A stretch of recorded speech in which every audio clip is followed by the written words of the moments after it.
அனைத்திந்திய அண்ணா திராவிட முன்னேற்ற கழகத்தின் தலைவியாக, நாளைய முதலமைச்சராக நம்மளுடைய அனைத்திந்திய அண்ணா திராவிட முன்னேற்ற கழகம் ஆட்சி அமைக்கும் போது முறைப்படுத்தும் சட்டமாக உணவு நுகர்வோர் பொருள் விலை தினப்பட்டியல் பாதுகாப்பாளர் சட்டம் முறைப்படுத்தப்படும். இச்சட்டத்தின் கீழ் முறைப்படுத்தும் சட்டமாக அரசு நேரடியாக விவசாய மக்களிடத்திலிருந்து நேரடியாக உணவுப் பொருட்களை கொள்முதல் செய்யும் கிடங்குகள் அமைக்கப்பட்டு அந்த விவசாய மக்களுக்குரிய விளைச்சலுக்கேற்ற விலை நிர்ணயம் செய்து தரப்படும் அவர்களுடைய வங்கி கணக்கில்.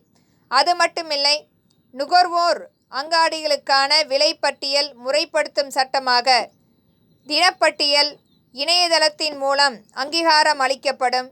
அந்த அங்கீகாரத்தின் பெயரில் மட்டுமே அந்த விலைப்பட்டியல் மூலம் மட்டுமே மக்களுக்கு விற்பனை செய்யக்கூடிய கட்டாய சட்டம் ஏற்படுத்தி கொடுக்கப்படும். இது அனைத்து உணவுப் பொருட்களுக்கான நுகர்வோர் இணையதளத்தின் மூலம் செய்யப்படும் அந்த விலை நிர்ணயம் மட்டுமே விற்பனை செய்யக்கூடிய கட்டாய சட்டமாக இயற்றப்படும் என்பதை திறன்பட வலியுறுத்துகிறேன். அது மட்டுமில்லை, இடைத்தரகர்கள் மற்றும் கார்ப்பரேட் நிறுவனங்களை முற்றுமையாக ஒழிக்கக்கூடிய திட்டமாகவும் அமலாக்கம் செய்யப்படும்.